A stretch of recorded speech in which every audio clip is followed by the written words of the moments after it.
Raise some Cain. You gotta raise some Cain.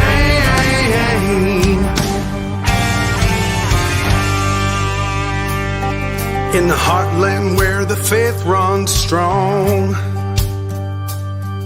we've seen the shadows growing long. Watch those around us be deceived. Yeah, the fight is at our doors, no matter who we believe. Corruption, lawless day and night, we'll speak the truth into the light.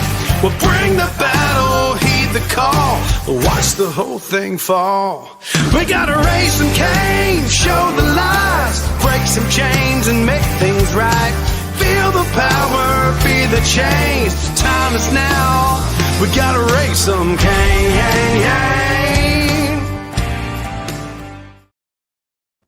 Welcome, Patriots, to another edition of the Raising Cain Show, where we confront a crisis tonight that demands our attention and our action: human trafficking in America.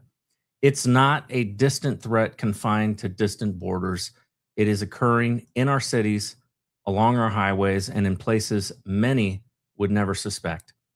Joining me tonight is Salvatore Broes III, a seasoned protector whose career has spanned the battlefield to high-stakes executive security, with decades of service in as a U.S. Army DoD agent, government contractor, and executive protection specialist for celebrities, dignitaries, and political figures, including work with the Israeli consulate. Sal now channels that same intensity into the fight against human trafficking. We're going to get into what he's up to now and his latest venture, and to really shed light on this. But as you guys know, I'm going to cut to a commercial break, and when we come back, Sal will be on with me, and we will be getting into it. We'll be right back. Stay with us. Heard of Q Broadcast? It's taking the world by storm. People are cutting the cord to their high cable bills and moving away from streaming services like Netflix, Hulu, and others for something better. Q Broadcast. For just $60 a month, you'll get access to every channel you could ever want, including HBO, Cinemax, and Starz. And the best part? There are no contracts, no hidden fees, and you're free to cancel anytime. With Q Broadcast, you can enjoy streaming live TV, movies, and top series on up to 5 devices at once. Whether you're at home or on the go, Q Broadcast makes sure your entertainment is always at your fingertips. Imagine being able to watch all your favorite channels from anywhere, anytime, without any restrictions. We're talking about thousands of movies, hundreds of TV series, and a huge library of live channels, all in one place. And don't forget video on demand and pay-per-view events. Those are included at no extra cost, so you'll never miss a big event again. Now, take a second and think about your current cable bill. You're probably paying anywhere between $100 and $300 every month, locked into long-term contracts and hit with surprise rate increases. With Q Broadcast, that's a thing of the past. It's just $60 a month. No contracts, no extra fees, no hidden costs, and no price hikes. Why juggle multiple subscriptions like Netflix, Hulu, and cable when Q Broadcast gives you everything you need in one convenient package? People everywhere are switching to Q Broadcast, saving money and getting more content than ever before. So, what are you waiting for? Click the link in the description and sign up for Q Broadcast today. Just $60 a month, no contracts, no hidden fees. It's time to take control of your entertainment and start streaming smarter.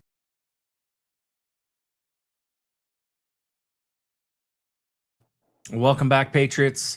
Tonight on the Raising Cain Show, we're pulling back the curtain on a crisis that many don't want to face, but we must. Human trafficking, it's not a distant problem. It's happening in our cities, along our highways, and in places that you would never expect. And stopping it requires more than awareness. It requires action. Joining us is Salvatore Broes III, a man who has spent his life in the business of protection, from the battlefield to the streets at home. With decades of experience as a DoD agent, security specialist, and founder of Sword and Shield, Sal now brings that same level of intensity and commitment to fighting human trafficking. He's not just talking about the problem, he's building solutions, training others, and in getting into it tonight, he's going to be talking about how he's using film and outreach to wake people up. This is a conversation about truth, preparedness, and what it really takes to protect the innocent. Sal, thanks so much for joining us tonight. Hey, Nate, good to be back on again, man. It's always good to be on the show.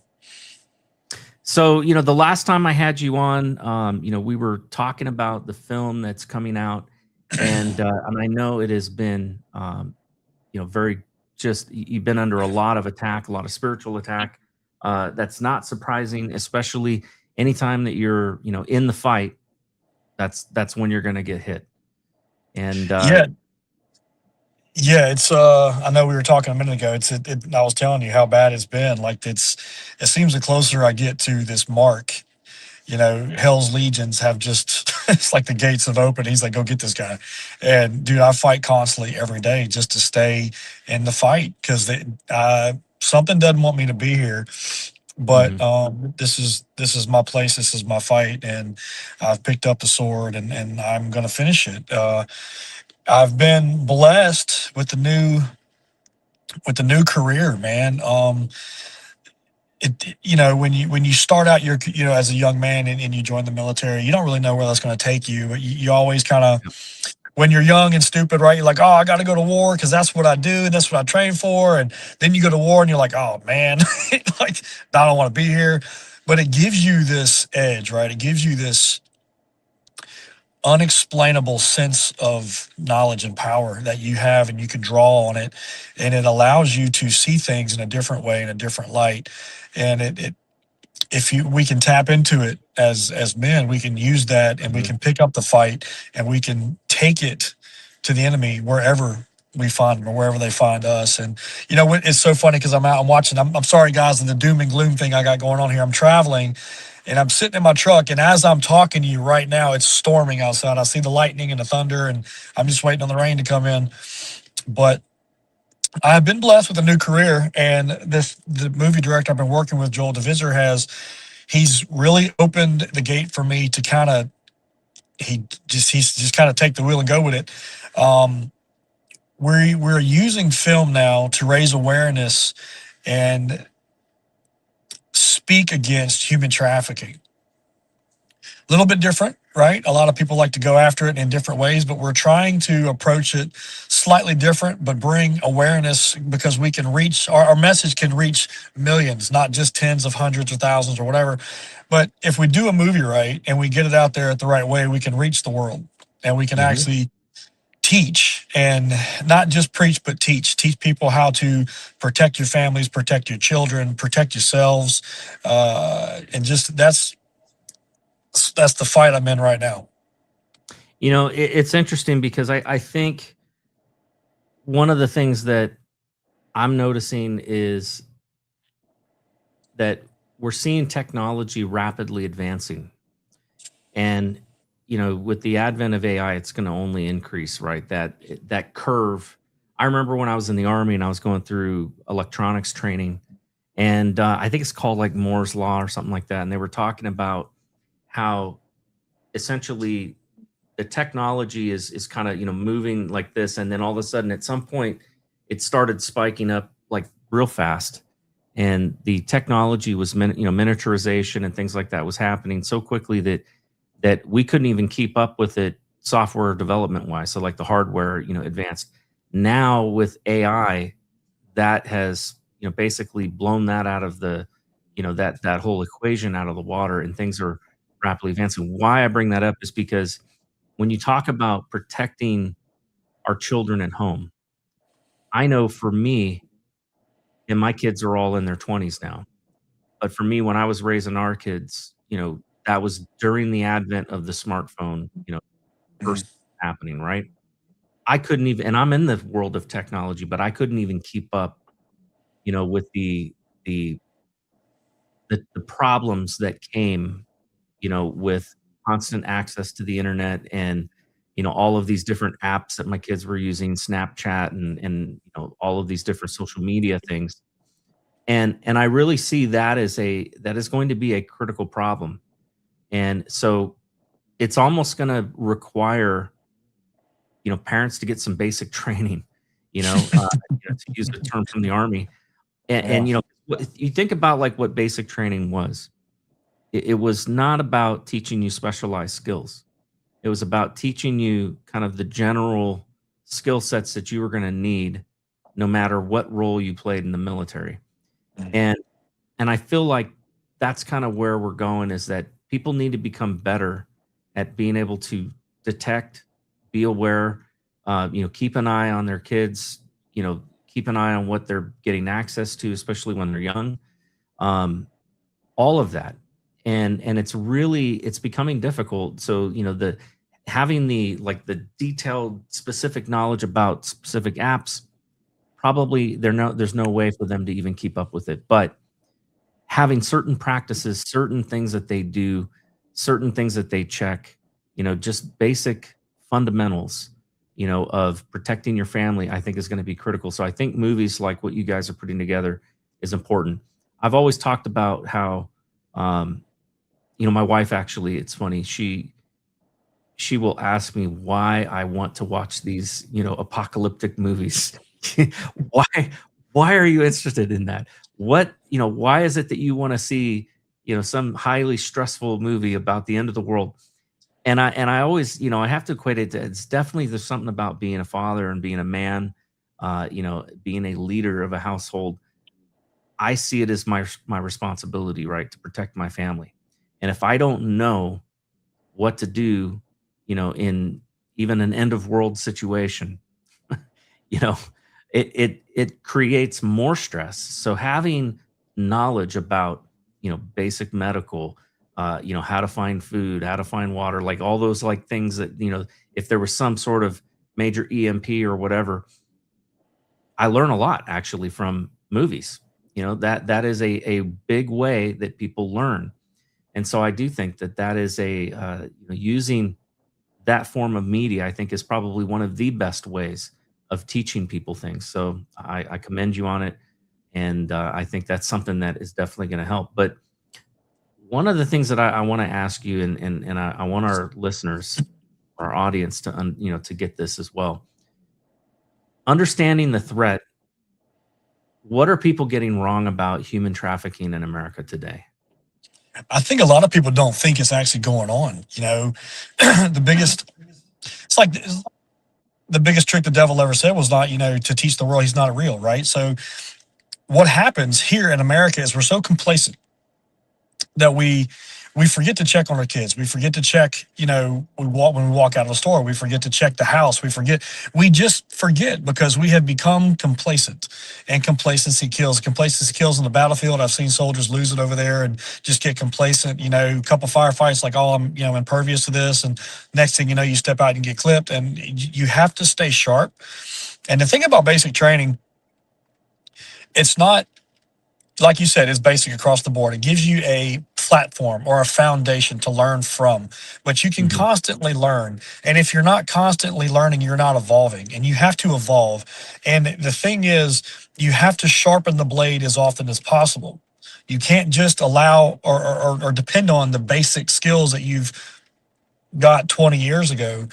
The world changes, like AI. We're talking about AI. The world constantly evolves. We have to evolve with it, or we're going to get left behind. That's just the way life is. But if we're not watching what our enemies are doing, we're not constantly testing ourselves, eventually the enemy is going to rise above us, and then we're going to be defeated because we're not capable of fighting that fight anymore. We have to learn what techniques they're using, right? Like, I know a lot of people have probably heard the zip ties on, on the doorknobs, or, $20 bill under the windshield wiper, or, what happens when you pull up to a gas station. There are things we can do to defend ourselves and to protect ourselves preemptively, right? So we're not just out there flapping and hanging it out there, so we're not caught off guard. The thing about human trafficking in America today is we just don't know. right? It doesn't exist. It's not happening here. It happens somewhere else abroad in these third world countries, but it's not. It's happening here. And we have a big event coming to Atlanta in June, the World Cup, right? FIFA World Cup, one of the biggest Yeah. events in the world. The thing about these events that a lot of people, I'd say most people, don't realize is the money and power that these events bring. The money and power believes that they can buy whatever they want. So they come in, these very influential people, whoever they are, and there's a need that needs to be provided, and that's sex, right? So they buy children, they buy women, they buy little boys, whatever the case may be, and they have them just lined up where forever for someone to go pick one out. And they're at these events. They bring them into hotels. They bring them. It doesn't. That is the biggest thing I think America needs to wake up to is that, hey, guess what? It's right here. It's in your backyard. You can be driving down the street and you may be driving next to a box car with 50 kids in it, and you don't realize that because we're so oblivious. Go ahead. Sorry. I was just going to say, I know another area as well that I think oftentimes gets overlooked. But when I was doing some work here in West Virginia and, with a group that is fighting human trafficking, one of the things that came up that totally shocked me and surprised me because I'm not in that world, I don't live in that world, is the drug epidemic. Yeah. You've got parents selling their kids for drugs. I mean, it's unbelievable. And so human trafficking happens even within families and within in these communities where you've got major drug problems going on. That's another, I think, thing that most people can't even conceive. Like it's like they don't think about it because I would never even think of doing anything like that. And so it's like it's so far off of the scale of what I would even see as a human being being able to do. But drugs can make people do things that are beyond human, without a doubt. Absolutely. It's terrifying. And it's funny because talking about people just not realizing or not paying attention. As I'm driving down here today, every car I pass, everyone, they're holding their phone and they're looking at their phone. I'm like, what happened? Where did we go wrong? Like, why do we have to be attached, tethered to this device 24/7? I mean, there's times when I catch myself on it. I go down the rabbit hole on things, but we're driving. We're on the highway. We're driving these 2,000-pound vehicles made of steel and fiberglass or whatever. And they're killing machines, man. I'm going to run somebody off the road if I'm not paying attention. And, we have changed, it's crazy. Yeah. I do think that as a society, as a country, I think we probably, I don't know how we put the genie back in the bottle in regards to smartphones and social media and all of that. But there's no doubt that we're seeing massive upticks in anxiety and depression and all these other things. And to be honest with you, human trafficking. And I think a lot of it is being done through these apps. I know my kids have talked to me and told me about predators that they have had approaching them on video games and things like that, on these multi-person video games. Yeah, Roblox. Yep. Yeah, Roblox is a big one. I know a lot of kids that were on it, right? And I didn't realize that either. That Roblox, you have these chat rooms, and these predators come in and pick you up and try to exploit you that way and get you to come. Whatever. But the conversations will start right there in these little chat rooms on a video game. Yep. And so this is why. Strange. Yeah, I mean, so like I'll tell you, like the difference between me and when I was raising my kids versus my brother, whose kids are much younger. My brother's kids are his oldest is just graduating this year. My youngest is like 25, I think. Yeah. So it is just in that short amount of time. I've seen both my brother-in-law and my brother who have kids about the same age, and they have had to, monitor their kids' phones and not allow them internet access on their phones and things like that until they, were a certain age. Yeah. Where I was like, I was a lot more lenient because we didn't have those kinds of problems just 20 years ago. Yeah. But things, have rapidly evolved. And so I think part of being a good parent, right, is being a bit intrusive with your kids, knowing what the hell's going on their phones, knowing what's going on in their video games, knowing who they're chatting with. And I think part of that is, making agreements, right off the bat. Look, I'm the one that's paying the bills. I'm the one that's giving you internet access. And so just like, you think about it like in a work type situation, they say, hey, we have the right to check your what websites you're going to. Parents need to enforce those same rules. And even though it feels odd, because it feels almost like you're spying on your kids, but the reality is that we have to be making sure that they're not being targeted. If we're not checking on them, somebody else is, right? And without a doubt. that's the scary conclusion, is if I'm not checking and seeing if they're okay, somebody else is out there watching what they're doing, slipping into their DMs, whatever the case is. They will convince them to do something. If I'm not watching, somebody else is. And I think parents today want to be friends rather than parents. Yeah. I know mine, they didn't care they didn't care if I got upset or sad. It's like, no, this is what we're doing and I don't care. Give me the phone, give me this, whatever it is, give it to me right now and go sit in your room and cry. I don't care, go do that. Nowadays, parents don't want to parent. They want it easy. They want to go be able to do what they want to do, get on their phone and just hear. I've seen parents in restaurants shove devices to their kids just to shut them up so they can do what they wanted to do and not be annoyed by their children. So I don't know where it's a huge lapse for me. And I think that's part of why I feel like our society has dumbed down a lot, is that our adults are not adulting anymore. Our children are kind of taking over a little bit. We need to get the reins back. We need to start adulting. We need to be the men and women that we're called to, and we need to give that tough love to our kids when they need it, and realize that it's not right now that we're training them for. It's 20 years from now when we're not around. So we have to prepare them the way we're prepared. Obviously, there's the things that parents can do, to try to protect their kids, but there's a greater role that I think we play, as citizens. That the famous saying, if you see something, say something. That's right. What are the signs? What signs should everyday citizens be looking for, in their own communities, or, if you're pulling up at a gas station, what are the types of signs that somebody might see, and then what's the best thing for them to do? So first and foremost, you have to have the training to defend yourself if you want to do anything to prevent someone from taking you or at risk. But there are little signs that traffickers use nowadays, and these are old. These have been around for a while. Zip ties on the doors, door handles, money under the windshield wipers. They will put somebody and watch you, and they'll follow you.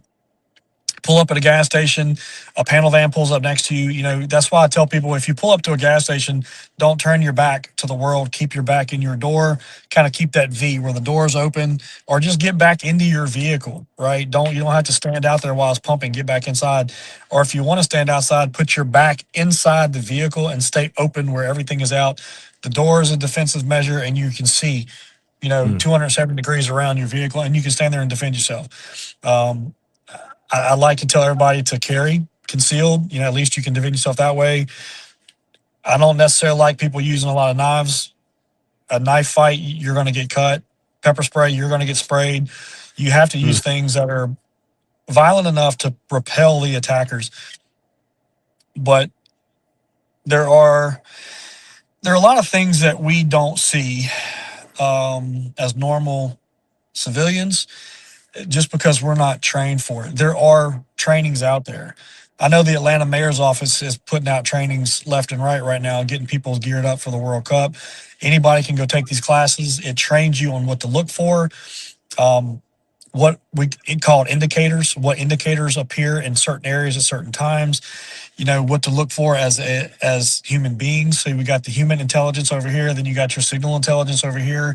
There are certain things that we can put in place that helps us identify these threats before they happen, or as they're happening, and get the right authorities involved in a timely manner rather than hours or days later. Yeah. My growing up, I grew up in Los Angeles and in the suburbs, and in that area where I lived, it was kind of iffy. I mean, it was, like there were decent neighborhoods, and then you could go a block over and you could be in a real ghetto. And so it was, it was a bit dangerous at times. But I never felt unsafe in my own neighborhood because my parents made it a point to get to know their neighbors. They knew all their neighbors. They knew all their neighbors' kids. They knew everybody that should and who shouldn't be in that neighborhood. And so there was a lot more awareness. I think today it's unusual, for people to know their neighbors, and actually be conversating with them on a regular basis. And I think that's a big problem. I think that's one thing that people could do differently is get to know the people around them, get to know, who their neighbors are. That way, if somebody's in the neighborhood, walking around and prowling around, you'll know that this is unusual. This guy doesn't belong here.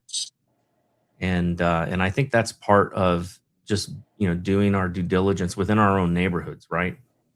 What would you say are the gaps right now between law enforcement, communities, and prevention efforts? I don't see a whole lot of law enforcement and community activity working together. I think law enforcement tend to stick to themselves and they don't go into the communities and try to teach much. And it's not that I don't believe it's because they don't want to. I just think they just don't have the time.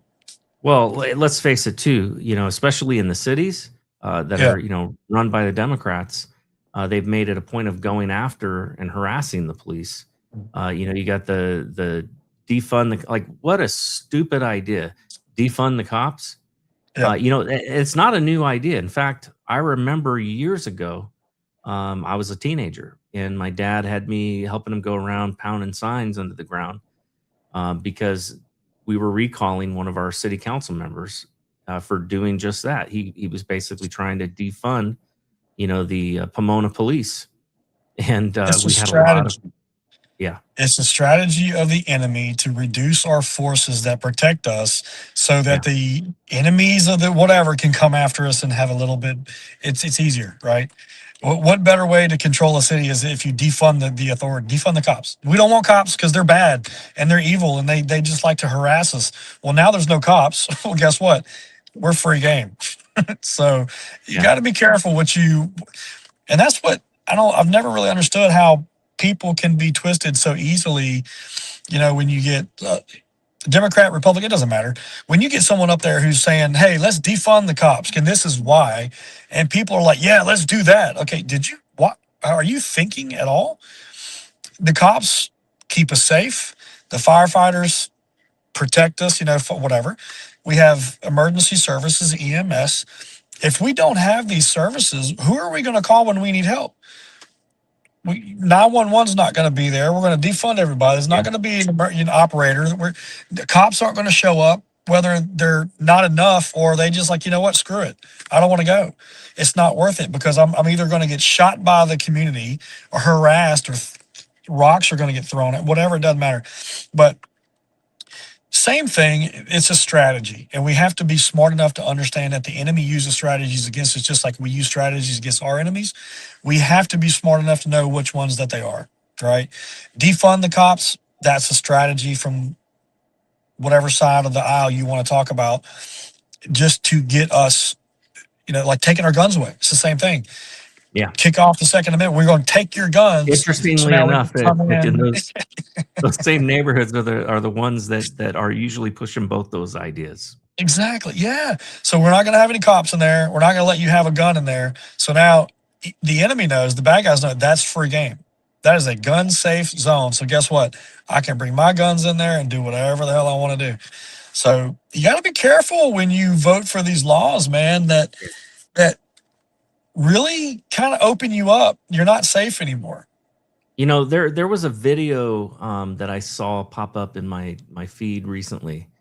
And boy, man, it felt good watching it. But this guy, it was like he was in a bar, and I don't know where this was. It looked like some city somewhere, maybe New York or whatever. But this guy just starts beating the hell out of his girlfriend at the bar. I don't know if you've seen this video. If not, I'll send it to you.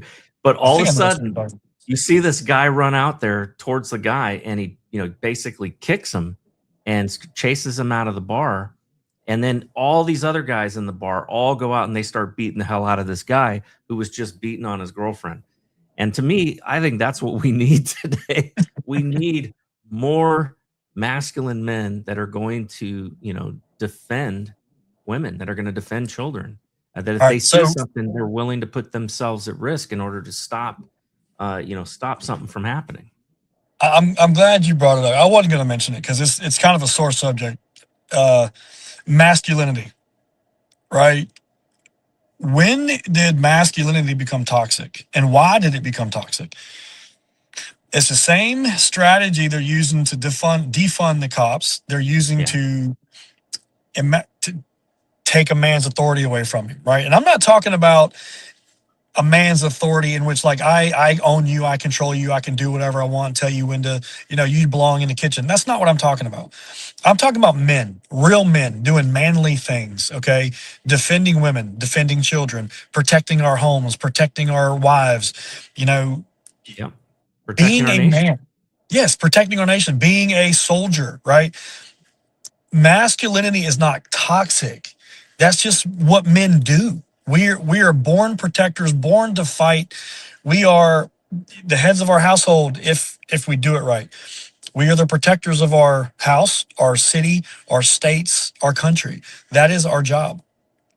That is a biblical right that we have as men, that we are allowing society to defund, right? It's a good word, to defund the cops, defund masculinity, have a open attack against it. So if men like us stand out there and go, no, we're not going to allow this. Oh my God, you're toxic and we can't have that because you look how bad, look at what you're doing. Look how, wow, you're so aggressive.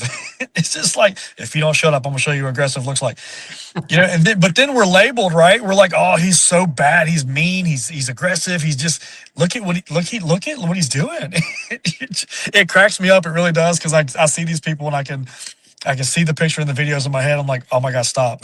Because I got to stop myself because I'll go off on a tangent. But we have to take it back, guys. Seriously. And it's a challenge. It is an open challenge to any man that's watching this video right now. You're not wrong. If you control your masculinity in a good and godly way, and you defend your woman and you raise your children the way God intended you to do, you are the right person. You're being right. Okay. So don't let people say you're wrong. You're doing the right thing. And doing the right thing is always a hard thing. That's something I learned very, very young. It's easy to do things that are bad because they're fun. Right. And it's easy and it's quick and you get that instant gratification. But if you do the right thing, it's a long road. Sometimes it's a lonely road, but it's the right road. So, guys, we got to bring masculinity back. We got to do it the right way. Don't be stupid and aggressive and all that crap. That's not what I'm talking about. Stand up. Be a man. Have a voice. I can't tell you how many times I've seen some video on somebody on the subway, and some guy is threatening people or stabbing people or whatever, and nobody does anything. They just sit there. Anything. Nobody. And I'm just like, how in the hell did we ever get to that point? Now, I know part of it is specifically in New York, right? You had that one young man that basically put that guy in a chokehold who was threatening people with a knife, I think it was. And they tried to put him in prison. Yeah. And that's the thing. That doesn't help. Nobody wants to go to jail, man. And that's the thing now is the lawyers and the Democrats and all the whatever. And I hate using Democrat, Republican because it's not so, ironed out, right? it's more about wokeism than anything else. It's like Yeah, there's that's a good something, word.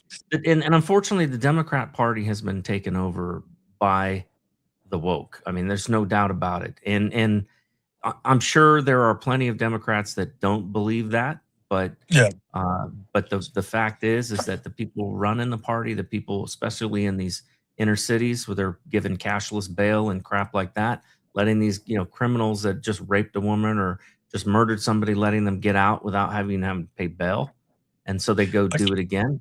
That's I'm gonna not. go back to this word I use, or strategy. Why are we letting these criminals out? Why are we allowing? Here's another really sore subject. I'm gonna bring it up, and I know I'm probably gonna get shit for it. Allowing these Muslim-controlled areas to create Sharia law. We're taking away the Constitution, putting in the Quran. Let me just say this. I am a red-blooded American patriot. I am a combat veteran, and I defend this country from all enemies, both foreign and domestic. And if you stand on the street and you burn my flag, you are now an enemy of the state, and it is my job to defend my country and my state and my people. Don't do it. Really sore subject for me. We are being taken over from within, and Yeah. Well, so on that note, like these Islamists, right? They're very involved in a lot of this human trafficking. yeah, It is absolutely, and part of it is it's a cultural problem within within these Islamic communities where that's why they have Sharia law, because that's why women aren't allowed to go outside, why they have to cover themselves from head to toe, and they're not allowed to go out without a male chaperone, because rape is so prevalent in those countries, because they have no respect, for humanity, no respect what's for so women. bad if you have a woman and she is all completely covered and she is raped, now they're going to kill her because she was raped by another man, even if it Yep. wasn't her fault. Their laws are stupid. Yeah. Listen, I've seen some of the most Their laws are awful demonic. atrocities I've ever seen in my life have been in the Middle East when it comes to women and children. Yeah. I was almost court-martialed because I stopped a stoning of a woman, which she eventually died anyway because she was hit so bad in the head she ended up bleeding out. But we stopped it, and it was awful. Anyway, I'll digress. Some of the worst things I've ever seen in humanity is in the Middle East. They're barbaric almost. Now, I'll also say this because I never like to go down at that dark hole. I've also seen some of the most beautiful moments of humanity also in the same regions. Some of the best people, I still have friends over there. Honest to God, they're some of the best people I've ever met in my entire life, and they're Muslim. Okay, love them with my whole heart. They're my brothers. They're my sisters. However, well, it's the Islamists. It's the radical jihadis, Islamics. the radical Islam that is the really the problem, and and they've brought that to our country. You go to Europe today, and see what their rape. I don't want to go to Europe anymore. It's awful. See what the number of rapes and murders, that are occurring due to the massive immigration, that has come in from places like Syria and from North Africa as well. Well, I saw a video. It is a huge problem. I saw a video yesterday in the UK. They have Sharia cops now, whatever Sharia law. They have cops enforcing this on the streets on horseback in the UK. I'm like, wow. So now they are forcing their law on, Western society. They'll see a woman walking down the street not obeying their law, which is not in their religion, yet they will force her to do so. Oh my God. Okay. So I get a little passionate about these topics. Why? we cannot stand for this anymore. It's not something that we have to stand for. Again, going back to this basic training philosophy, if you don't have a foundation of self-defense, if you don't have a foundation of firearm, a lot of people say, I go buy a gun, I'm armed. No, you're not. You're more dangerous than you were before. If you don't have proper education from a true professional, don't ever take that gun out of the box. It's not ready. You're not ready. The gun comes to you, is perfect in its design. It's ready to go out of the box. You load it. It does its job. The problem is the person yielding the firearm. If you're not trained to handle that gun doesn't know it. You have to be properly trained by a true professional. So you're not armed if you don't have training. You're just an idiot with a gun. Okay. Let's talk about that for a minute, because this is something that to me, um, we know that the world is becoming darker. Yeah. If you're a believer, you know that that's the inevitability. It's going to get worse. It's not going to get better. There might be moments. We're blessed in this country to have places where it is relatively safe. But the fact is that when you think about, speaking of masculinity and the difference between men and women, it's interesting because there's been this real big push, of course, to try to say that there's no such thing as a difference between a man and a woman, and what is a woman and all this nonsense. The reality is that men are physically stronger than women. In fact, there's studies that have been done that have looked at military wise, and they took basically the of all the women in the military, even the strongest one was not as strong as the average male that was in the military. And that's has a lot to do with body weight and bone structure and all of these other things, height, you name it. But here's the thing, if a woman is being attacked by a male and she does not have a way to equalize that difference, there's very little that she can do to overcome a man that has, greater strength than her. That's one of the reasons why I gave my daughter a handgun. That was one of the, it was my gift to her when she turned 21. I wanted her, to have a handgun and carry. And I think it's important for women to overcome that fear of handling guns, get some training, but to carry, because the fact is that a gun in the right hands with the right training is a great equalizer, and it Yes, it can is. overcome, some guy that is trying to, snag them and pull them into, gosh, man, just saying that, I'm reminded when I was a teenager, I think I was 16, maybe younger. I think it was 14 actually. My parents and I and my brother, we were driving down the road in El Monte, California, and right in front of us was like a van, like a conversion van. Mhm. It was all black. It was just like kind of a beater, and the van starts to take off.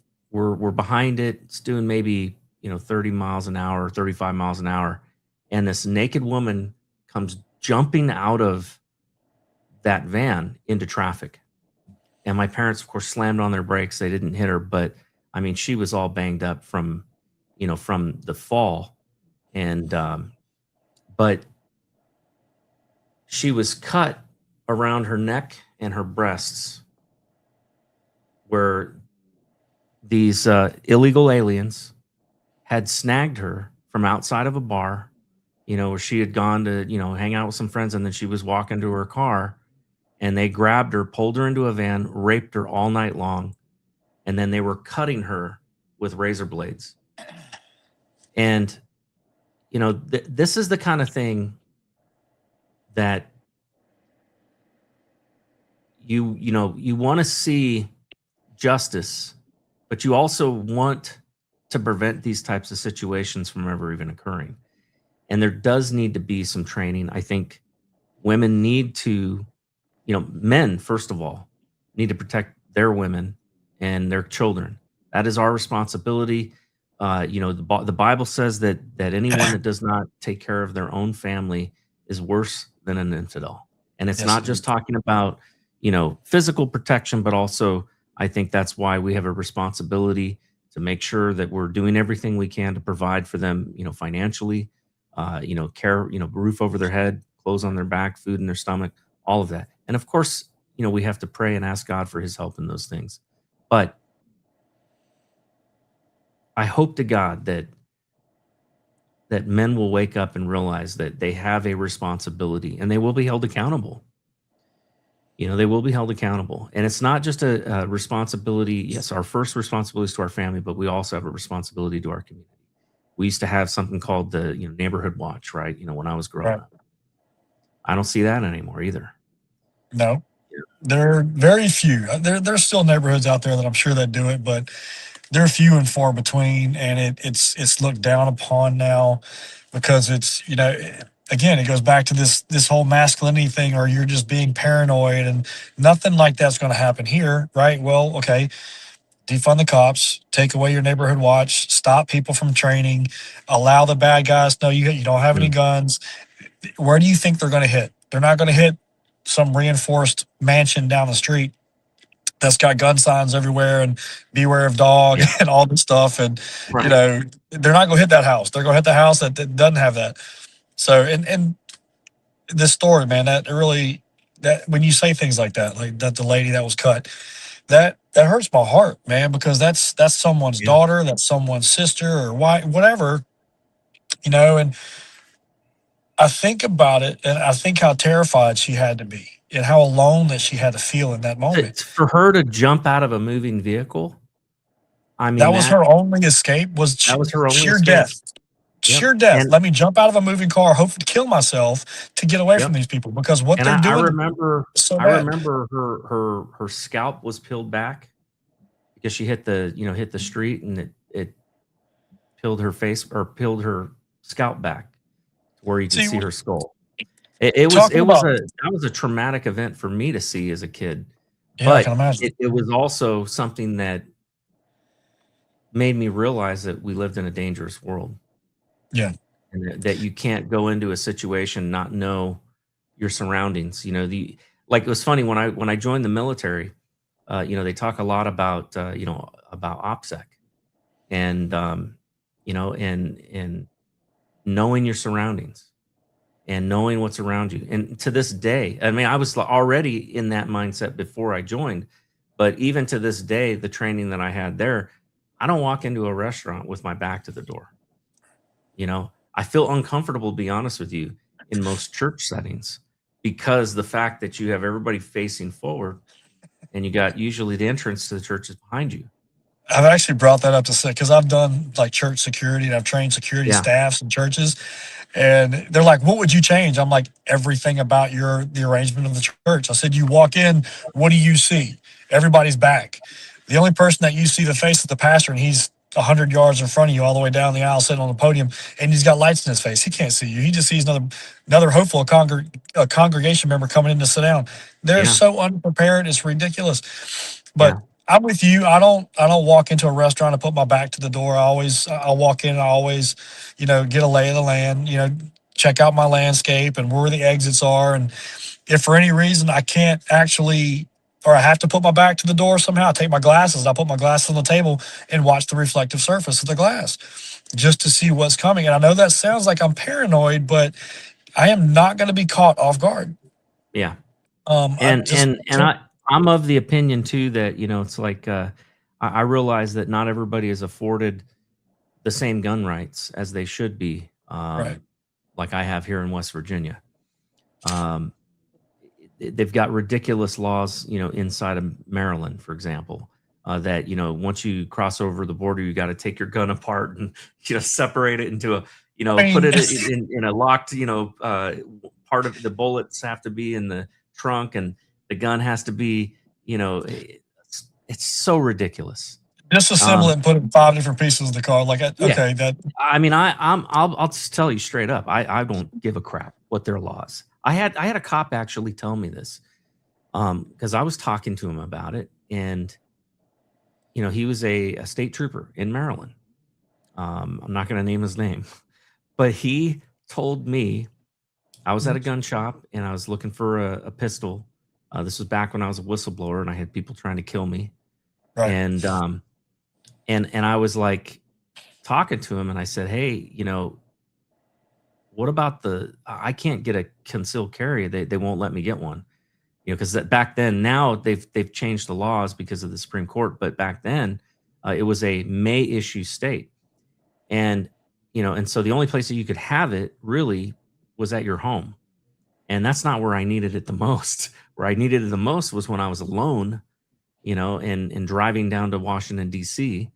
And so I ended up, at this place, and I'm talking with the gun shop owner, and this guy standing over the left of me, and he goes, look, he goes, I'm going to tell you this. And he says, and I'm a state trooper.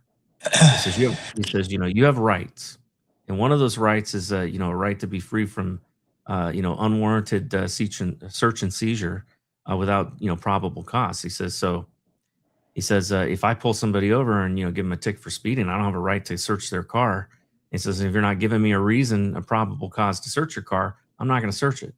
That's your constitutional right, and the Constitution trumps, any laws that the state's going to put on there. And he says, as far as I'm concerned, because I was sharing a little bit about my situation with the gun shop owner, and this guy overheard. He goes, if I were you, he says, I'd be more concerned about, 6 feet under than a 6 foot cell. And so I thought about it from that perspective, and I go, you know what? To hell with it. I'm going to protect myself.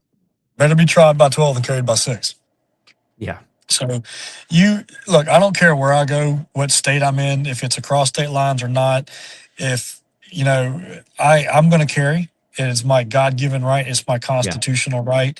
I've defended those laws and those rights most of my adult life. And I'm going to carry my gun where I want to carry it. And if I get in trouble for it, if I go to jail for it, I'll go to jail knowing I did the right thing, right? That's like if you were to try to molest a child in front of me, I'll go to prison with your blood all over my body, and I'll be happy to do it. I know I did the right thing. There's differences in slaving yourself to the law or being controlling the law, right? That's what we forget. As we are the people, we kind of forget that we control the law. We control ourselves. We control how things turn out. We have allowed society, and we are our politicians to control what we do, where we go, what we say, what we eat, what we dress. All these things, we are going to be completely controlled, not the distant future, if we do not stop and understand what laws we are allowing to be passed and what freedoms we are losing because we're not standing up for what we believe in. Yeah, absolutely. With your military background and how did your military experience and the executive protection, that you do with your business, how did that prepare you for the fight that you're in right now with this human trafficking? I believe everything that I've gone through, every training, every course, everything I've ever done has led me to this moment. Started out in the military, demolition, sapper, did the combat thing, got the experience, got out, did the executive protection route, protected celebrities, dignitaries, traveling diplomats.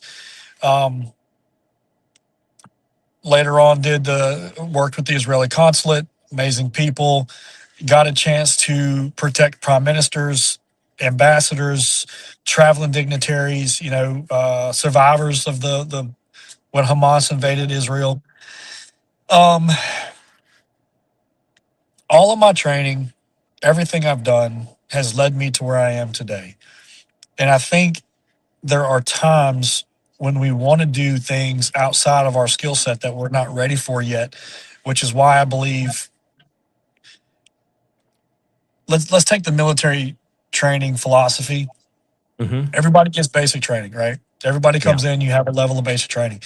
If you want to level up, you got airborne, Ranger, Special Forces, Delta, Navy has their version, Air Force has their version, whatever. You constantly can level up in your profession and go through different levels of training. Better preparing yourself for what is to come, right? You have your tiers, tier 1, tier 2, whatever. So I believe everything that I've learned, everything that I've gone through in the military, civilian, all the different trainings, FBI courses, all the agency courses I've taken, have given me this very robust set of skills that I can pull from in different situations, because not all of them apply. But we have to. You reminded me of that scene from the movie Taken, where he's on voices. I have a very unique set of skills. Yeah. So it's hard for me to, because I got so many things going on in my head right now, and I want to get them all out, and I can't. But Bruce Lee said it, never limit yourself to one discipline. It's never, you have so many different things coming at you all the time. You have to constantly be leveling up. You have to evolve. Like, I'm not a technology person at all. AI runs the world now, so I've been finding myself trying to learn different things. And that's one of the biggest failures I have is technology.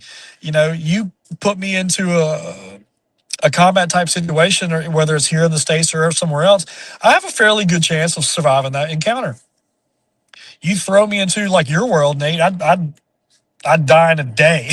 Like, I give up 30 minutes. I don't know what I'm doing, but it's just, so I think everything is, the culmination of my training has helped me to get to where I am today. And I think that's why I love the movies so much, is because I can take everything that I've learned, all of my training, and develop these stunts. One, just to make it look really cool, right? The realism is amazing. We're not using CGI much. We're actually doing the real stunts. But so the training allowed me to get to where I am, to be able to do these things safely and correctly and efficiently. And it's the same as, saying pick up a firearm and defending your family. If you're not trained properly, the outcome is going to be disastrous. Same thing in these stunts. If I wasn't trained properly to know what I'm doing, the outcome is going to be disastrous. So again, you have to constantly level up. You have to constantly learn. Don't ever go get one gun class or one self-defense class or taekwondo or karate or, all these different martial arts. Go find which one that works for you. I think everybody should take judo, jujitsu. It's every fight goes to the ground. You got to know what to do when you get there. You have to know how to defend yourself against a knife, from a gun, from a punch, a kick, whatever. There's so many different. Okay, I'm sorry. I get really caught up in a lot of different things. My head's turning right now. The situation with the lady that you explained to us earlier, she was taken outside of a bar. She probably had very little chance to defend herself, because probably multiple attackers grabbed her, threw her in a van, and that was it, right? Or they drugged her inside the bar, and she was just kind of complicit. She didn't really know what was going on. So that's one thing that we need to train. That brings up a good point, though. Look, people go out all the time with their friends and all of that. I hardly drink anymore. Yeah. When I do, it's at home. It's not, definitely not at a bar. But there's without a doubt, people are still going to go out to bars. They're still going to go out and have a good time with friends. They're going to go places, and without a doubt, don't go alone. That's the thing. Don't go alone. Don't. I remember when I was meeting with basically guys that do what you did for a living. After my whistleblowing, they came up, they assessed my property, they helped me kind of figure out things. And I remember one of the things the guys said to me, and he was a former Delta guy. He said to me, don't go anywhere alone. Make sure you have your family with you. That is the best thing that you can do, is try to avoid being alone. He says, because if they're going to take you out, that's when they're going to do it. Because that's when I would do it. And then I realized, oh, that's right. This guy used to do that for a living. So I was thinking, damn. Yeah. I've been asked so many times, like on a home assessment, they're like, Sal, how do you, whatever. And I'm like, well, these are my suggestions. And they're like, well, why do you say that? I'm like, well, because those are how I would get into your house. I'm telling you how to combat me, right? Yep. And people look at me like, oh my God, oh, okay. And so the wheels start turning now, right? Yeah. So I'm basically telling you how to prevent me from getting into your house, right? It's interesting that you mentioned that, because I just had a conversation the other day with a customer, and I work in cybersecurity. My training used to be obfuscating myself, hacking into a system, finding the attacker, and getting them out of the system. It's called a DCI hunt team, a black team. And, all cybersecurity related. But when I shared, basically a detailed breakdown of how I would break into their system based on the kinds of findings that we were seeing, all of a sudden the lights turned on and they were like, oh. Oh, And I think yeah. that, yeah, I think that's a very good point. So I think that's a good way of kind of getting that message across to people, is helping them to understand this is what the mindset is of an attacker. And, this is what they're going to do. This is what a kidnapper does. This is what, a human trafficker is doing. And speaking of that, I want to talk about this film. So you're working on, or you guys have done the film, I believe, the 11th Hour. What is the message in it that you guys are trying to deliver? So the message, basically, it's a faith-based movie about human trafficking. It's one man. He early on in the movie, you'll see, it starts out, there's a big raid scene. We're going after a bunch of kids, but ideally what happened to him early on in his career was he lost a child because his partner, which was me in the movie, told him, no, don't do anything, surveillance only, mission first. And we allowed this young girl to be taken, which, essentially led to her death. We later find her in a abandoned warehouse or whatever, and she's dead. And that affected him so greatly that he spent a career putting his life on the line, going after children to save children's lives. And later, you can kind of see the faith struggle start to build a little bit. And he talks to the pastor, and and at the end of the movie, it comes out. He goes, "All right, God, I'm not doing it. My way is not working. Let me try yours." Right. And so it is really a beautiful faith message, but it's also about the atrocities that human trafficking can bring into the world, and that we do need sheepdogs out there to prevent it, to keep the wolves at bay. And that's really kind of what I was talking about. Masculinity is, men, we are the sheep. We're the sheepdogs. We're the herders of our flock. And if we allow our flock to get missing or to wander off, whatever happens to them is on us. That is our responsibility. See, it is our duty to protect, but it's also our responsibility what happens to them. So we have to blame ourselves for that. And, going back into training, we have to train ourselves, be prepared. We have to have preparedness training. So, we have to be situationally aware of what's going on around us at all times. A lot of people call that paranoia. I don't. I just say that's situationally aware of my surroundings. There's this former Delta guy, Pat McNamara. Love the dude. I love it. I love his mindset. It's crazy. He says, make it habitual. We have to make our training so habitual in our own lives, our daily routines, that we are doing something constantly, at least 15 minutes, 18 minutes a day, some form of training of some sort, whether it be AI, IT, self-defense, shooting, whatever the case is, whatever it is we do on our daily, we have to make it habitual. That's actually why our military is so good, because of all the training that they do on a regular basis. Our elite soldiers, our special forces, our Delta, our SEALs, those guys train constantly. And when they're given a mission, they train that specific mission for hours, if not days before the operation, just so they know what they're walking into. So they're prepared. Prepared is a good word. Why do they go take it that far? Because they want to succeed. They want to be, it's mission focused, right? We have to accomplish our mission. Same thing as a father. You have to prepare yourself to be a father first and foremost before you ever have a child or buy a home or buy a gun. You have to prepare yourself how to use it, how to raise that child, how to build that house into a home. There's a lot of things that we could talk about and bring up and discuss all night long. I know time is limited, but well, you guys have a call to action. What is the Impact Belt Initiative, and how does it tie into your mission? The Impact Belt was brought up basically to raise money for our mission. And the mission is we're having a big movie premiere to raise awareness for human trafficking in lieu of the World Cup coming to Atlanta in June. Our day is May 23rd.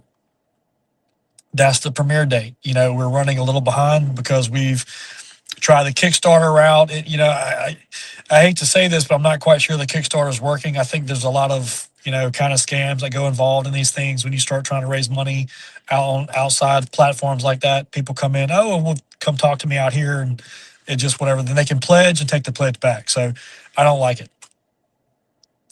The Impact Belt, all the proceeds go to a charity organization that is actually rescuing children from human trafficking. So these organizations, we're giving money to these organizations to rescue children. So every dollar you spend, every belt you buy is directly impacting a human life on both sides of the border. And the reason we're using the company that's making the belts, we met this lady. It's a pretty nice leather belt, by the way, guys. It's beautiful. It's handcrafted, genuine leather belt. And when you buy the belt, you're not only saving life, but you're also sustaining a community in Mexico by keeping the man in place. He's working. He's able to sustain his family, raise money for his children, and it's a beautiful thing. We're sustaining a community in Mexico. We're saving lives on both sides of the border. And we're doing great things. The belt, we call it an impact belt for a reason. You're having an impact. So when you buy that belt, you are directly involved in saving a life. And that's the biggest thing I can say. And it is a call of action for myself, but I'm challenging every man and woman that's watching this video right now. Where can people go to find out about the premiere and the impact belt and all of that? What's your website? So the website, can I link all that stuff in here? How do I do that? Yeah, just up there where it says, well, actually, there's a present down below. But if you want, you can just send me the link in the private chat. Okay. See over on the right-hand side. Yep. And then I can post it up and show people where it is and how to get to it. What I'm going to do is I'm actually going to put the website for the belt out there and allow you to share that.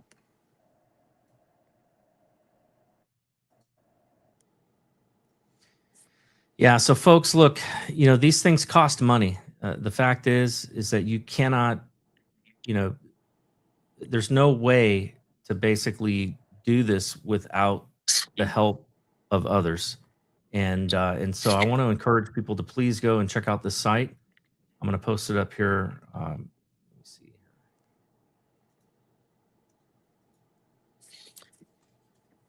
I'm also going to share my website. There's other information that we post on there. But biggest thing is it's a call of action to everybody to know. For me, if I knew I could spend $99 on a belt that directly impacts a human life in a good way, I'm buying a belt. I don't care. I'm buying a belt. I may never use that belt. I may never wear it, but let me tell you something. It's a pretty belt. The colors we chose it's just great. The black stitching at the top is mine. That color has been retired. No one else can ever use it. And the blue heart on the keeper, the blue heart represents human trafficking. So there's a blue heart campaign that we're a part of. So every belt has a blue heart, and it's a limited number right now. 1,000 is going to be put out. It may take 30 days to get you the belt because they're made in a batch and the batch is shipped. So it takes a little while. Yep. But it's a really is there a link to the belt dealer on so I actually put Shield site? I'm going to bring that one up too. Not on my website. No, we didn't put it directly on the website. Not yet. We're just trying to focus people right now to go directly to the belt manufacturer's website right now. It's www.guerrero.leather.com. Yep. And then I'll post that link. Let me see if I can post. I'll post that link in the show notes. And so after the show, I'll make sure that's in there. But also, I'm going to bring up your other website as well, Sword and Shield. It's Sword and Shield Solutions. Sword and Shield .solutions. Yep. And I know we showed the movie trailer last time. We can do that again. It's a little lengthy. I think it's like 2 minutes long, but it's a good watch. But the reason we didn't put the Guerrero leather on the website is we were trying to direct people to one specific place, not a bunch of different sites. I want people to go to one spot to be able to buy it, just to kind of keep the traffic down a little bit. I'm not trying to send people to my website to get views. I'm trying to send them directly to the manufacturer so we can get these belts pushed out as quickly as we can. Yep, absolutely. But you buy a belt, you wear it, you should wear that belt proudly, knowing that the contribution that you gave is directly impacting a human life. You saved a life because you bought a belt. And folks, if you guys are looking for training, it's another site. You can reach out to Sal on his own site here, Sword and Shield, and check that out. SwordandShield.solutions. All right. Shoot me the link for the trailer. I'm going to go ahead and put that on. All right, one sec.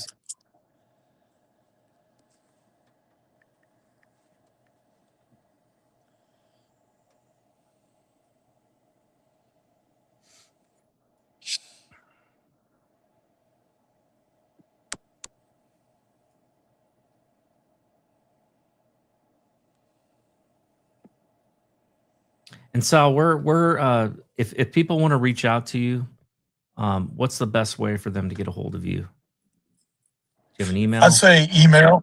Yeah, you can go directly to my email. It's sb3solutions@gmail.com. So Sierra Bravo number 3 solutions@gmail.com.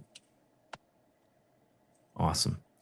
Listen, folks, we got hundreds of people that are watching the show tonight. If any of you are interested in helping, maybe there's somebody that has some fundraising skills or something like that, and you'd like to reach out, you'd like to help, you'd like to be a part of what Sal is doing, reach out to him. Give your email address one more time. SB3 Sierra Bravo number 3 solutions@gmail.com. All right. I can also share like a social media link here too, if that's okay. Yeah, absolutely. Drive people however we can get them, just bring them to us. The biggest thing that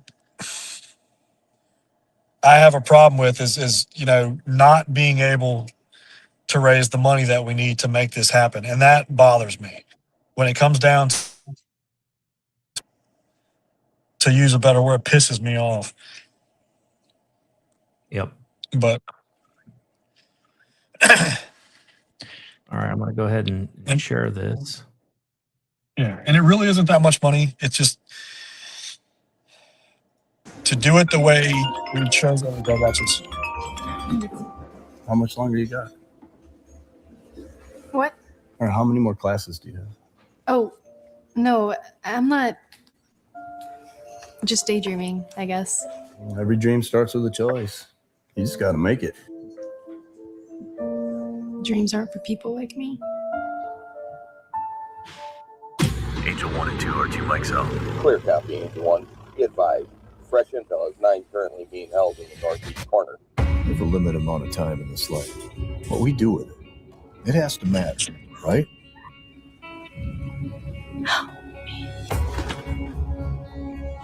Uncle Tristan! And Happy birthday. Thank you. Hey, look what I got you.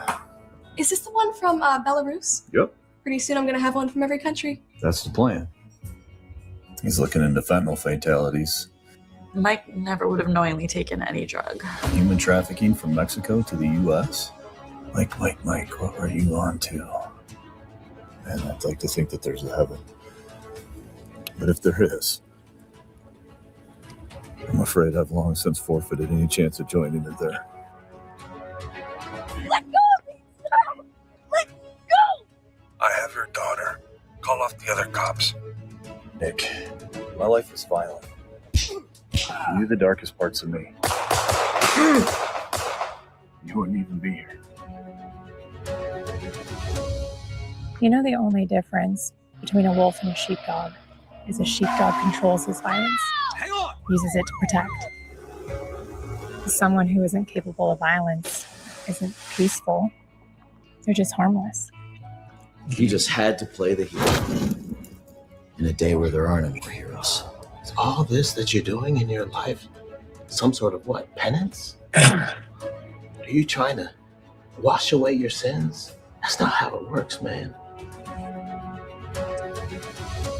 Could love me now. I promise you someone does. You just haven't met him yet. But you can have a fresh start and a clean slate. I don't even know what I'm doing anymore. For everyone I rescue, countless others aren't. Kind of makes it all seem meaningless. No. The ones you saved. It means everything. The world is dangerous, and it needs more men like you. More sheepdogs to keep the wolves at bay. Whether you're the hero, the victim, or the villain, none of us can do this alone. We all need a savior. All right, folks, check it out. Go to the website. Where was your? Give us your social media here. Okay, I'm gonna bring that up. Yeah, I'll too. put one of the social medias up there. You follow us for a lot of the different stuff that we're doing. We're actually adding to that movie. We've actually added a little bit more in the beginning and the end of the movie. And we're filming a big scene next weekend. I'm actually getting shot out of a helicopter. I'm playing the bad guy, and I get shot out of the helicopter. So stay tuned. All the stuff will be put out on the Facebook, social media stuff. So please follow us for more. We're putting the movie up on Tubi soon. It was on Vimeo, but we're transferring it to Tubi. So stay tuned for all of the upcoming stuff for the feature film, The 11th Hour. And I hate to do this to you, men, but I'm going to do it anyway because I think it's necessary. Imagine that little girl being your daughter. And imagine the only thing you had to do to prevent that was to buy a belt. Yep. $99, $100 life-saving effort. That's what we're trying to accomplish. We're making these movies to raise awareness. We're not just making movies to make movies. It's fun, yes. But we're doing it for a bigger mission. We've been actually called by God to make these movies and bring them to you to raise awareness for real world things that are going on in our communities every day that a lot of people just don't know about. So help us, and support our mission. Buy a belt, help us get the premiere done so we can bring all these community activists together at one time in one room just to see a premiere and be able to raise awareness and raise money to actually give to organizations that rescue children every day around our country from these atrocities. Thank So you. if you guys go to Facebook, Guerriero Salvo, and this is what you'll see. So when you get up there, you'll know you're on the right site.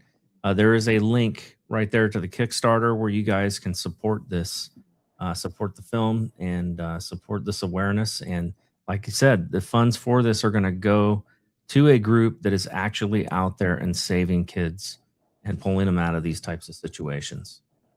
That's right. So again, Guerriero Salvo, and on Facebook is probably the best place to go because you'll be able to get a direct link to the Kickstarter. Yep. It's either the Kickstarter or the actual website for the belt, the direct manufacturer website. It's either or. At this point, I'd say just go to the website. Let's do it that way. Get it direct from the buyer or from the manufacturer so we can get it to you faster. Yep. Yeah, that's the Facebook. Yep. So, but all the information we post, we're making a lot of posts this week about upcoming events and where to find it, how to stay in touch with us and watch we're actually going to start filming a lot of behind the scenes stuff to put for the movie, upcoming different things that we're doing. So stay tuned. We got some exciting stuff coming out. I'll post also on my social media, I'll post a link. Many of you guys are watching this through X, so I'll make sure that it's up and posted on my X channel as well as on my Facebook channel for those that are watching that way. And I will make sure and get it out there on all my social media and link, to the website. Well, I want to wrap things up. I do always like to ask that question, and that you guys are familiar with, have become familiar with, and that is, Sal. Of all the things that we've talked about tonight, what is the most important thing that you want people to take away from our conversation?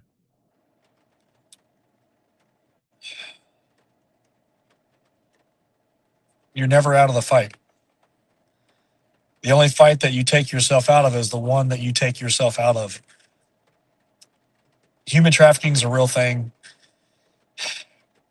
Big mission that we have as fathers, husbands, brothers, whatever. I don't want to get emotional on it, but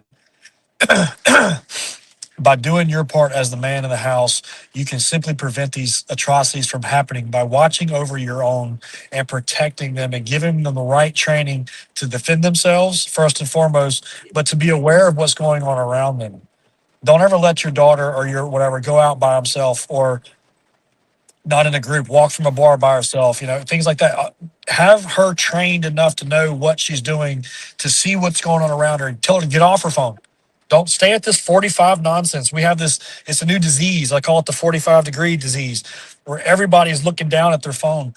You got to look up and look out. You won't see anything coming. If you don't, you're not prepared. You're actually helping the bad guy get to you by not being, just by being aware of what's going on around you. Sorry, I get a little carried away. I get a little emotional. I lose my train of thought. Situational awareness. Yes. Yep. That word. Yeah.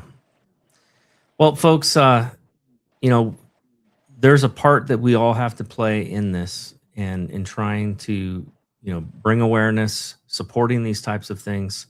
Not everybody is able to get out there and be a part of a team that's rescuing these kids, but there's ways that you can contribute, whether that's financially, and it doesn't take a huge gift in order to be able to do that. It could be a small gift.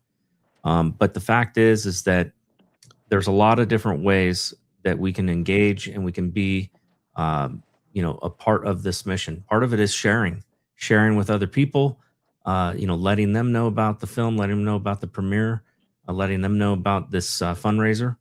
And, if you have the ability to do that just with your friends and the people that that's enough in order to be able to, to do what's necessary to help stop this. So I want to always recognize that, we have our part to play, but we also need God's help. And so I always end up closing my my show in prayer. So I'm going to go ahead and do that now. Heavenly Father, I just thank you for Sal and for the friendship that we've developed really just this last year. And Lord, I just thank you for the work that he's doing. I pray your protection over him, especially as he's in this fight and he's just come under immense spiritual warfare. It always seems that the enemy, when you're over the target, that's when he attacks. And Lord, I just pray that you would bring in all the funding that is needed for the premiere, that you will help support this ministry that is rescuing these kids out of the, human trafficking, that you will help our communities, our parents, our legislators in doing the things that they need to do in order to keep our children and our women, especially, safe in this country. I pray that you would bless our leaders and help them to make the right decisions to protect our communities. And I pray for all of those children and those women and men that are in captivity today. Lord, I pray that you would rescue them, that you would get them out of those situations, and that you would bring those that are involved in human trafficking to justice. We ask this in Jesus' name. Amen. Amen. Well, folks, I want to thank you again for watching the show tonight. And Sal, I want to thank you for coming on and sharing this. This is it's a tough subject. I think part of the reason that people don't think it happens in their own communities is because we don't want to see it. You know what I mean? It's one of those things where I think people oftentimes they're just busy going about their day. They don't want to think about it because it's hard to think about. It's hard to imagine that kind of stuff goes on. But the fact is it does. And I think a lot of people feel helpless because they feel like they can't do anything about it. But the reality is there are lots of things that all of us can do about it. Number one, prayer. You know, if you have a prayer life, if you have a regular prayer time, add that to your prayer time to pray for those that are in captivity and to pray for justice, you know, against those that are committing these crimes. Pray for our FBI. Pray for and listen, if anybody should have a bone to pick with the FBI, it's me. Okay, but I pray for our FBI regularly, and I want to ask all of you guys to do that because they're primarily the ones that are involved in in these uncovering these human trafficking operations. The FBI, a lot of them, especially if it crosses state lines, it's our FBI. That's their primary job. So pray for them. Pray for our border patrol. Pray for our DHS. Pray for all of those that are involved in law enforcement because they are the ones that are out there putting their lives in jeopardy to try to rescue these people. And then pray for those that are the mouthpieces that are speaking up on this topic. Pray for Sal. Pray for these different organizations that are out there, that are rescuing these kids, and that pray for the people who are providing counseling. And more important than anything, pray for these kids, pray for these women that are being trafficked because, the shame and the psychological damage that is done in those situations, is immense, but God can heal anything. I know that. And, and if you can contribute, please contribute. If you have the ability to, participate and get involved in a local community organization that is doing that kind of work, and you feel God calling you to do that, then do it. Don't hesitate. If there's anything I've learned in my life is that when you feel God calling you to do something, the worst thing you can do is hesitate. Just jump in. If you need a website, a link, or a number, reach out to me. I will put you in place with the people that we're working with. And it's always about numbers. We need numbers. We need money. We need your help. And it's the funding that really gets these kids brought back. Hopefully we can get enough awareness campaigns going every day that we can prevent one from being taken. But in the situation that someone is taken, we want to be able to get them back and quickly. Absolutely. So that's where this money comes in. And that's what we're doing. I know we're talking about making a premiere and the belts are helping to raise money for that, but it's more than that, right? And we're getting this premiere out to raise awareness, and the money that comes from the premiere goes to the organization that is actually rescuing children. I know I have a hard time with my words sometimes, but I've always been that man of action. I've never really been a mouthpiece, and I'm learning how to use my voice and to raise awareness, and it's a little bit different, but I'm trying to evolve to help these children, help these people from human trafficking. So that's my mission now. So Nate, I want to thank you for having me on again. I know situations weren't the best out here filming this in my truck, but that's right, just man. Grateful You're on the to be a road part doing of it. good things. So Trying to, brother. well, hey folks, when you get a chance, come back to the site. If you didn't get any of the links when we were putting them out there, come back to the site. I'm going to make sure that those get put up. And like I said, I will put those links up on my social media.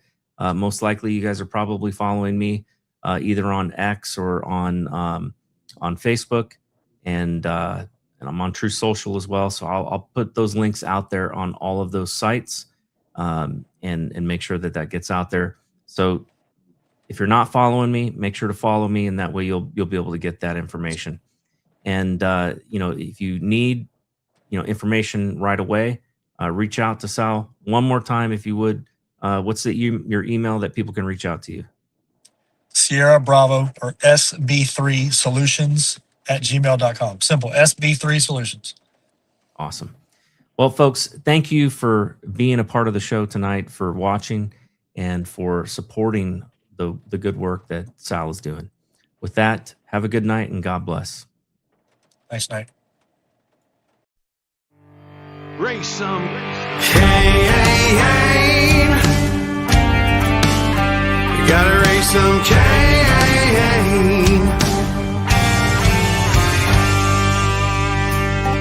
In the heartland where the faith runs strong, We've seen the shadows growing long. Watch those around us be deceived. Yeah, the fight is at our doors, no matter who we believe. Corruption, lawless day and night. We'll speak the truth into the light. We'll bring the battle, heed the call, watch the whole thing fall. We gotta raise some Cain, show the lies, break some chains and make things right. Feel the power, be the change. Time is now. We gotta raise some Cain.